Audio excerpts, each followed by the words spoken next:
قرآن میں بتایا گیا ہے کہ ہر جاندار کو جوڑے میں پیدا کیا گیا، جبکہ کافی ایسے یونی سیلولر آرگنز ہیں جو جوڑے میں نہیں بلکہ خود ہی دو میں تقسیم ہو جاتے ہیں۔ دیکھیں، قرآن اور سنت میں جو بھی چیزیں ڈسکس ہوئی ہیں نا، وہ جنرل رول کے طور پر ہیں۔ ایکسیپشنز تو ہر جگہ موجود ہیں۔ خود فرشتے دیکھ لیں، وہ بھی جوڑوں کی شکل میں نہیں ہیں۔ اب کوئی یہ آیت قرآن کی سورہ الذاریات کی پڑھ کے یہ کہے کہ جی اللہ تعالیٰ نے فرمایا کہ ہم نے مخلوقات کو جوڑوں کی شکل میں پیدا کیا ہے، تو فرشتوں میں میل اور فیمیل کیوں نہیں ہے؟ تو ول آف گاڈ ہے۔ جنرل رول یہی ہے، چاہے وہ اینیملز ہوں، پلانٹس ہوں یا ہیومن بینگز ہوں، جوڑوں کی شکل میں چیزیں پیدا ہوئی ہیں۔ تو اس طرح کی جو ایکسیپشنز ہیں، خیر اس کی بھی تفصیل میں میڈیکلی جایا جا سکتا ہے، لیکن ضرورت نہیں ہے بال کی کھال اتارنے کی۔ For the sake of argument آپ کا دعویٰ بالکل درست، لیکن یہ جنرل رول نہیں ہے، یہ ایکسیپشن ہے۔ اس طرح کی کئی ایکسیپشنز اور بھی موجود ہیں قرآن و سنت کی تعلیمات میں۔ ہم اگر دیکھنا شروع کریں، آپ کو کئی اور چیزیں ملیں گی جو ایکسیپشنل ہیں، یعنی اوورآل جو رول ہے اللہ تعالیٰ کا اس سے ہٹ کے۔ مثلا اللہ تعالیٰ نے سورۃ النساء کے سٹارٹ میں فرمایا کہ اللہ ہی ہے جس نے اس رب کا تقوی اختیار کرو، یا ایھا الناس اتقوا ربکم الذی خلقکم من نفس واحدہ، جس نے تمہیں ایک جان سے پیدا کیا اور اس سے اس کا جوڑا بنایا، اور پھر دونوں سے کثیر تعداد میں مرد و عورت اس زمین کے اوپر بسا دیے۔ اس رب کا تقوی اختیار کرو کہ جس کے واسطے سے تم ایک دوسرے سے اپنے مسائل کا حل کرتے ہو اور رحمی رشتوں کا خیال رکھتے ہو۔ یہ سورۃ النساء کی پہلی آیت ہے۔ لیکن عیسیٰ ابن مریم تو کسی مرد و عورت کے تعلق سے نہیں پیدا ہوئے، ان کی ولادت جو ہے وہ معجزانہ ہے، بغیر باپ کے وہ پیدا ہوئے۔ اب کوئی شخص قرآن کی یہ سٹیٹمنٹ اٹھائے کہ اللہ تعالیٰ نے انسانوں کی پیدائش کا ذریعہ مرد و عورت کو بنایا، اسی طریقے سے سورۃ الدہر کے سٹارٹ میں بھی آیا کہ ہم نے انسان کو مرد اور عورت کی منی کے ملاپ سے پیدا کیا ہے۔ یہ ساری آیات ایک طرف رکھی جائیں اور دوسری طرف عیسیٰ ابن مریم کی جو ایکسیپشن ہے کہ بغیر باپ کے انہیں اللہ نے پیدا کیا، اسی وجہ سے انہیں پروٹوکول کے طور پر روح اللہ کہا گیا۔ اللہ کی روح ہے، قرآن میں ہے روح من، وہ اللہ کی طرف سے خاص روح ہے۔ اور ان کی والدہ کو اور انہیں جہان والوں کے لیے نشانی بنایا گیا۔ تو یہ ایک ایکسیپشن ہے۔ قرآن کی وہ آیات جو یہ بتاتی ہیں کہ مرد و عورت کے ذریعے اللہ تعالیٰ نے انسانوں کو پیدا کیا، وہ آیات حضرت عیسیٰ ابن مریم کی پیدائش کے ساتھ متصادم نہیں ہے۔ عیسیٰ ابن مریم سے بھی بڑھ کر حضرت آدم علیہ السلام، وہ تو بغیر ماں اور باپ کے پیدا ہوئے۔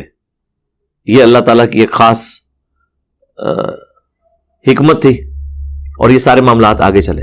اچھا، اس میں بعض لوگ پوچھ رہے ہوتے ہیں کہ بہن اور بھائی کا رشتہ جو ہے وہ حرام ہے، تو پھر یہ آگے نسل کس طرح چلی؟ اس کے بارے میں قرآن و سنت میں خاموشی اختیار کی گئی ہے، نہ یہ کوئی ایسی تفصیلات ہیں جنہیں ڈسکس کرنا ضروری ہے۔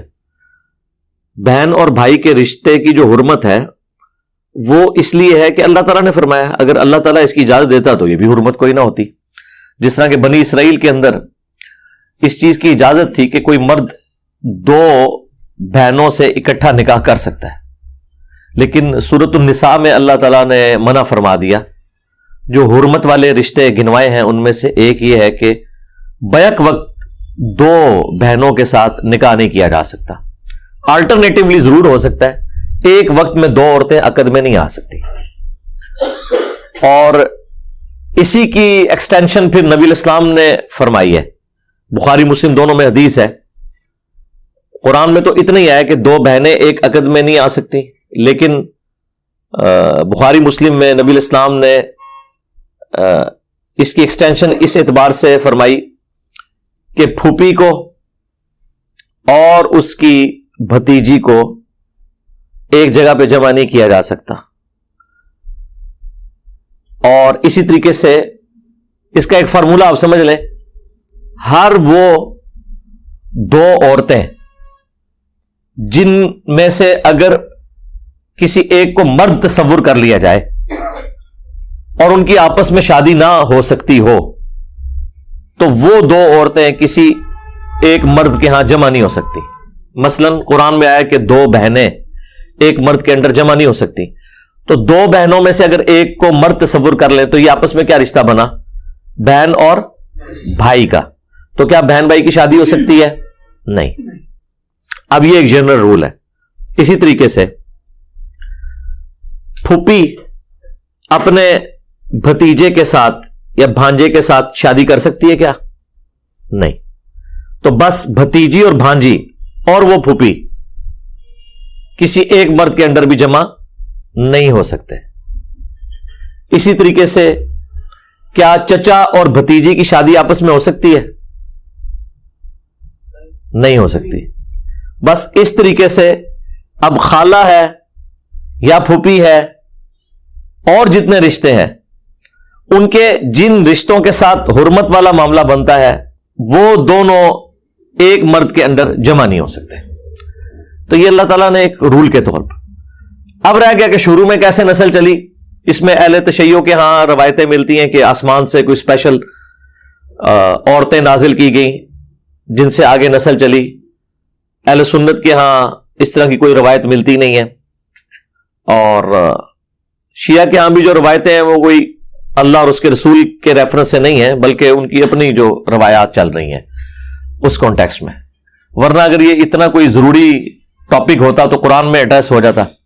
اہل سنت کے ہاں ایسا کچھ نہیں ملتا.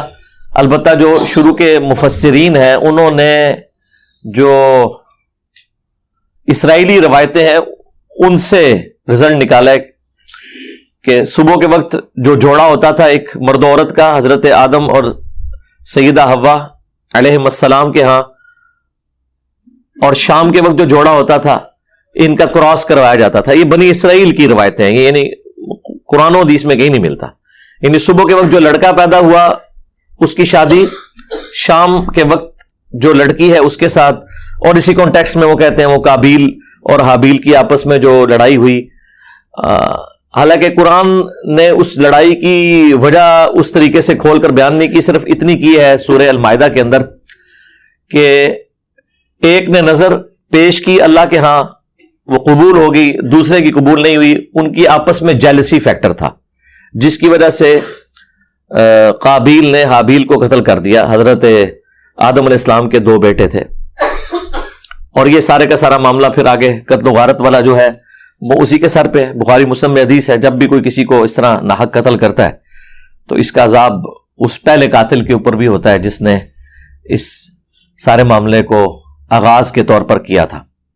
تو اس طرح کی جو چیزیں ہیں نا ان اٹینڈڈ چھوڑی ہوئی، ان کے اوپر تباہ آزمائی کرنے کا فائدہ اس لیے نہیں ہوتا کہ ان میں سے نکلنا کچھ نہیں ہوتا. اگر سپوز یہ انفارمیشن حاصل بھی ہو جائے تو اس میں سے نکلے گا کیا؟ آپ کی صرف ایک علمی شہوت پوری ہوگی. قرآن و سنت کی جو تعلیمات ہیں وہ رزلٹ اورینٹڈ ہے. پورے قرآن کے اندر آپ کو نبی الاسلام کی بایوگرافی نہیں ملے گی، وہ ہمیں سیرت الرسول کی کتابوں میں پڑھتے ہیں. لیکن نبی الاسلام کی سیرت کے بارے میں جب پوچھا گیا، صحیح مسلم میں حدیث ہے اما عائشہ سے کہ نبی الاسلام کے اخلاق آپ کی سیرت کے بارے میں فرمائیں، تو ہماری ماں سیدہ عائشہ سلام اللہ علیہا نے فرمایا کہ قرآن پڑھو، قرآن ہی نبی الاسلام کی سیرت ہے. اب اگر آج کا کوئی مسلمان ہوتا تو وہ کہتا کہ اماں یہ آپ بتا رہی ہیں قرآن سیرت ہے، تو قرآن میں تو نبی الاسلام کے ماں باپ کا نام نہیں آیا. آپ کے ماں باپ کا جس نے نکاح پڑھایا تھا یا پڑھا تھا گواہ کون تھے، اس کا ذکر کوئی نہیں موجود. رشتہ کس نے مانگا تھا. تو یہ کہانیاں آج کے دور کی ہیں. یہ ساری چیزیں امپورٹنٹ ہوتی ہیں اس دور کے انسانوں کے لیے جس دور کے اندر پیغمبر آتے ہیں، کہ وہ دیکھتے ہیں کہ اس کا خاندان کون سا ہے، اس کے معاملات ماضی یہ سب کچھ. جو ابو سفیان کے بارے میں بخاری میں حدیث ہے کہ وہ کیسر روم کے دربار میں جب انہیں بلایا گیا تھا تو جو اس نے سوالات پوچھے تھے. لیکن ونس ایک چیز اسٹیبلش ہو جاتی ہے نا، اس کے بعد پھر اس شخص کا اپنا کردار بتاتا ہے کہ وہ اللہ کا پیغمبر ہے.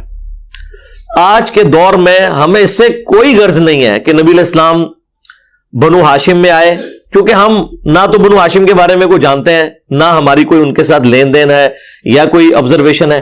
ہم ان کے بارے میں بھی جتنا جانتے ہیں وہ قرآن و سنت کی روشنی میں ہی جانتے ہیں. ہاں اس زمانے کے لوگوں کے لیے امپورٹنٹ تھا کہ آپ اعلی خاندان میں پیدا ہوں تاکہ باقی لوگوں کے اوپر قریش کا چونکہ غلبہ تھا اس حوالے سے پوری عرب کی سرزمین میں, اور اس میں بھی بنو ہاشم اور بنو امیہ یہ دو ڈومیننٹ خاندان تھے. بنو امیہ کے پاس حکومت ہوتی تھی, بنو ہاشم جو ہے وہ متولی تھے حرم کے, اس کی وجہ سے ان کی بڑی ایک عزت تھی. اسی لیے انبیاء کرام علیہ السلام ہمیشہ ڈومیننٹ قبائل کے اندر آتے ہیں تاکہ اس اعتبار سے انہیں کوئی چیلنج نہ کر سکے. اس کا یہ قطر کوئی مقصد نہیں ہے کہ اسلام کوئی اس طرح کے قبائلی تعصب کے اندر بلیو کرتا ہے, لیکن بہرحال اللہ تعالیٰ نے پرائورٹی دی ہے کچھ خاندانوں کو. اس حوالے سے اللہ نے انہیں چن لیا. حضرت ابراہیم علیہ السلام کی اولاد کو اللہ نے چن لیا, بنو اسرائیل کو بھی اور بنو اسماعیل کو بھی. بنو اسرائیل کے اندر کتنے پیغمبر ہوئے ہیں؟ اللہ نے قرآن میں 2 دفعہ فرمایا یا بنی اسرائیل اذکروا نعمتی التی انعمت علیکم وانی فضلتکم علی العالمین. یاد کرو اس نعمت کو جو میں نے تم پر کی تھی اور میں نے تمہیں اپنے زمانے کے تمام جہان والے لوگوں پر فضیلت دی تھی. ہزاروں انبیاء کا سلسلہ آیا, بلکہ بخاری مسلم میں حدیث ہے کہ حکومتی معاملات بھی بنی اسرائیل میں انبیاء دیکھا کرتے تھے, اور جب بھی کوئی نبی فوت ہوتا تھا تو فوت ہونے سے پہلے ایک اور پیغمبر کو اپنا جانشین چھوڑ کے جاتا تھا, اور یوں چین چلتی تھی. لیکن نبی الاسلام نے فرمایا کہ میری امت میں چونکہ ختم نبوت ہو چکی ہے, اب انبیاء کا سلسلہ تو ختم ہے, خلفاء ہوں گے, اور ظاہر ہے ان کا سٹیٹس پھر وہ والا تو نہیں ہو سکتا. جب ختم نبوت ہو گئی تو نبی الاسلام کے بعد تو آپ کسی شخص کے بارے میں کلیم نہیں کر سکتے کہ وہ 100% کوئی پرفیکٹ پرسنالٹی ہوگا. 100% پرفیکٹ تو اللہ اور اس کے رسول عز و جل صلی اللہ علیہ وآلہ وسلم کی تعلیمات ہو سکتی ہیں, اللہ اور اس کے محبوب صلی اللہ علیہ وآلہ وسلم کی پرسنالٹیز ہو سکتی ہیں, باقی تو سب لوگوں نے فالو کرنا ہے. تو اس طرح کی وہ جو ایکسیپشن سے مجھے یاد آیا, کئی ایک ایکسیپشن موجود ہیں قرآن میں. اللہ تعالیٰ نے عموماً جب انسانوں کا ذکر کیا ہے پارہ نمبر 30 میں تو فرمایا ہے انسان کا جو لائف سائیکل ڈسکس کیا ہے فَأَمَاتَهُ وَأَقْبَرَهُ, یعنی انسان کو موت آتی ہے اور اس کے بعد اسے قبر ملتی ہے. اب قرآن کی کوئی یہ آیت اٹھائے اور یہ کہنا شروع کر دے کہ قرآن میں تو آیا ہے کہ قبر ملتی ہے, تو قبر تو بہت سے لوگوں کو نہیں ملتی, تو قرآن کیا جھوٹا ہو گیا؟ نہیں, یہ عمومی بات کی جا رہی تھی. کئی لوگوں کو قبر نہیں بھی ملتی, لیکن عموماً چونکہ لوگوں کو قبر میں دفن کیا جاتا ہے اس لیے ایک جنرل بات ہوئی. ادروائز قرآن ہی میں آیا وَمِن وَرَائِهِمْ بَرْزَخٌ إِلَى يَوْمِ يُبْعَثُونَ, ان کے مرنے سے لے کر قیامت کے اٹھائے جانے تک ایک ان سین بیریئر ہے. سورۃ المومنون آیت نمبر 100. وہ ان سین بیریئر جو ہے وہ قبر کا بھی ہو سکتا ہے, ایئر کریش میں جو ہواؤں میں راکھ بکھر جاتی ہے وہ بھی ہو سکتا ہے, سمندر میں غرق ہوئے والے انسان کا بھی ہو سکتا ہے, سمندر میں غرق ہونے والے انسان کا بھی ہو سکتا ہے, اسی طریقے سے شیر کے پیٹ میں جانے والے انسان کا بھی ہو سکتا ہے. وہ اللہ کی مرضی ہے کہ اس کے لیے قبر کہاں پہ وہ بنا دے. اللہ تبارک و تعالیٰ تو ہر چیز کے اوپر قادر ہے, یہ ایک ان سین بیریئر ہے. تو لہٰذا اس طرح بال کی کھال اتارنا, اور پھر بعض اوقات لوگ یہ بھی کہہ رہے ہوتے ہیں دیکھیں جی قبر میں ہمیں تو عذاب نظر نہیں آتا. یار قبر کے اندر کدھر گھس گئے ہو, ادھر فرشتے موجود ہیں وہ تو ہمیں نظر نہیں آ رہے, کیونکہ وہ اس فزیکل ورلڈ کی چیز ہی نہیں ہے. ہماری جو آبزرویشنز یا لمیٹیشنز ہیں یا سائنس جس چیز کے ساتھ ڈیل کرتی ہے وہ فزیکل فینومینا آف نیچر ہے. The knowledge obtained through observations and experiments is known as science. Science observation اور ایکسپیریمنٹ یہ دو چیزوں کے ساتھ ڈیل کرتی ہے. جو اس میں نہ آئے اس کو کیسے کوئی ڈیٹیکٹ کر سکتا ہے؟ آبزرویشن میں جو کچھ ہم دیکھ رہے ہیں, سن رہے ہیں, سونگ رہے ہیں, چھو کے پتہ چل رہا ہے وہ یہ واسع خمسہ.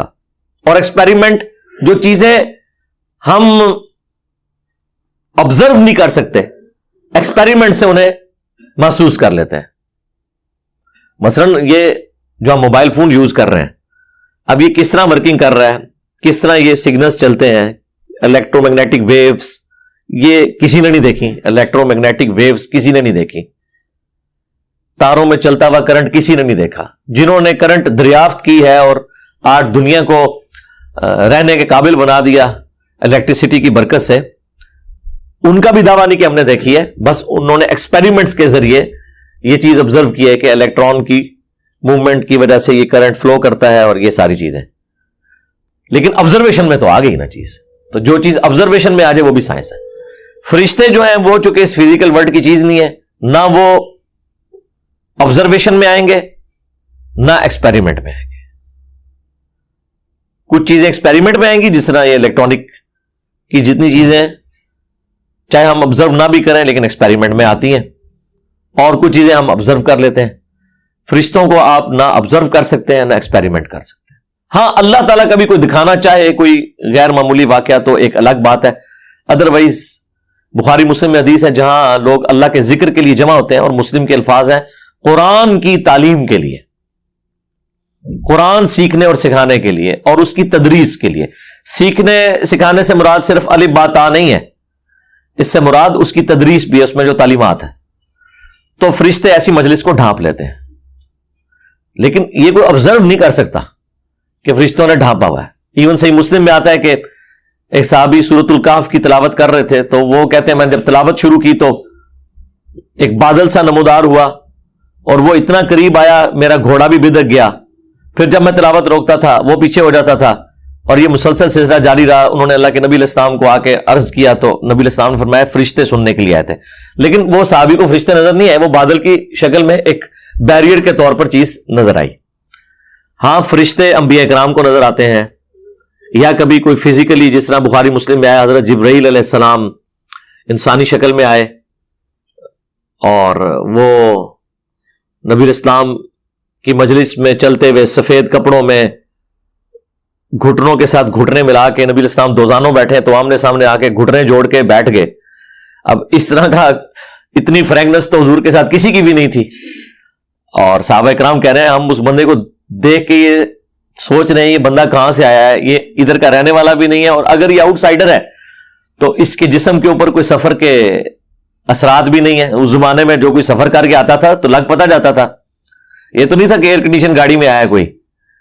ظاہر ہے اونٹ پہ گھوڑوں پہ سفر کر کے آؤٹ سائڈر کوئی آیا ہے تو اس کی داڑھی, اس کا چہرہ, اس کے کپڑے بتا رہے ہوں گے کہ یار یہ تو ٹریولنگ کر کے آیا ہے, اور سفید اجالے والے کپڑے اور کالے سیاہ بال, ٹھیک ہے. اور داہیہ قلبی رضی اللہ تعالیٰ عنہ کے ہم شکل تھے, وہ ایک صحابی ہیں,